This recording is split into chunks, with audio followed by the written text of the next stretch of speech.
جی قدرمن کتونکو دا وخت تاسو ګورئ زه د ګلاباد چې کوم چکدره بایپاس دی په هغې باندې ولاړ یم او حسین شاه خان یوسفزی د عوامي نیشنل پارټۍ دی چې کوم دی نو دغه ته ځي د خپل کاغذات نامزدګي هغه جمع کوي په دغه حواله باندې دلته جلوس په شکل کې د سره به هم لږې خبرې کوو او د کارکونانو سره به هم کوو. قدرمن کتونکو دا تاسو ګورئ د ګلاباد چکدره بایپاس ګلاباد ته چې کوم ځای دی هلته زه ولاړ یم او دلته کې د عوامي نیشنل پارټۍ مرکزي نایب صدر چې کوم دی حسین شاه خان یوسفزی د اینې چې دپاره د دوی انتخاب کړی دی پارټۍ چې یاره دی به دلته د عوامي نیشنل پارټۍ امیدواري او کیدای شي چې د پی ډي ایم امیدوار شي نو په دغه حواله باندې د تحصیل دینزي چې کوم کارکنان دي د دې ډېر لوی اصرار و چې یاره د جلوس په شکل کې موږ ځو او دی هلته بیایو چې خپل کاغذات نامزدګي جمع کړي دا د ګاډو دغه طرف ته جلوس ولاړ دی هغه طرف ته موږ ګورئ په دغه طرف باندې هم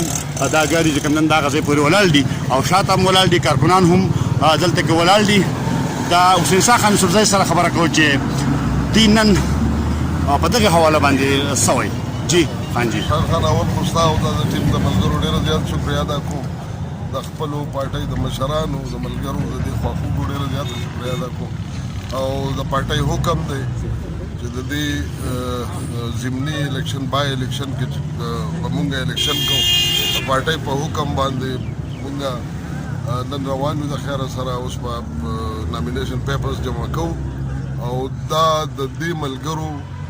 پارټي هم د دې ملګرو ده الیکشن هم د دې ملګرو دی خدای رحم وکړي د خیره سره چې سبا ګټه شي هغه هم د دې ملګرو ده په مونږ کې د فرد خبره نشته دا زمونږ ټول یو موټی یو پارټي ده دا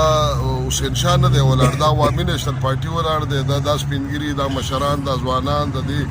خاورې د دې ولس دا ټول ولاړ دي د پښتنو د دې ستونزو د پښتنو سره د دې ظلم د پښتنو سره د دې جبر د پښتنو سره دا چې کوم سره روان دي د دې دپاره د دې ټول قوم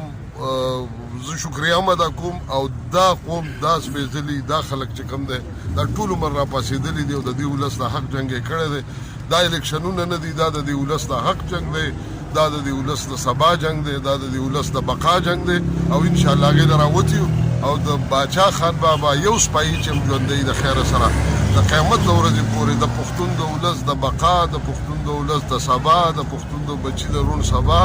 دا جنګ او دا جدوجہد چې دی دا به جاري خو زه د خپلو ملګرو نه دا ډاډ هم ورکوم او مبارکي هم ورکوم چې د خیره سره پښتون اوس د ډېر حده پورې چې دی په خپلو حقونو هم پوه شوی دی په خپله ستونزو هم پوه شوی دی او خپل دوست او دشمن یې پېژندلي دي نو دا ډېره لویه د خوشحالۍ خبره ده چې نن پښتون ته د خپل دوست او د دشمن پته لګېدلې ده د اوسه پورې ډېر وخته پورې په تیاره کې روان انشاءالله روڼ سباون چې دی د دې ولس او د دې قام او د دې به د خیره سره او د دې بچي د دې نهر نهور او د دې وینو کې نړلي بچي او د دې وینو کې وینو په غوښو الوتو بچو چې دی د خیره سره او د دې تور سرو د لوپټو او د دې سپینګرو د پټکو به د خیره سره موږ تپوس کوو انشاءالله. دا حسین شاه خان یوسفزی تاسو واورېدو د حلقه این چې نه د پی ټي آی امیدوار چې کوم دی نو هغه محبوب شاه دی جماعت اسلامي داسې کېږي چې لکه تقریبا د بایکاټ خبره کېږي جے یو آی چې کوم د هغې خپل کینډیډیټ نه ودرئ د مسلم لیګ نن نه د فاروق اقبال اعلان شوی دی او دغه شانته د پیپل پارټۍ نه هم کېږي چې څوک ودرېږي خو امکان دا دی چې حسین شاه خان یوسفزی چې کوم دی د پی ډي ایم مشترکه امیدوار شي که په داسې حالاتو کې نو ګټه بیا لرې نه ده د دې په درشل ده صرف د تاریخ انتظار دی.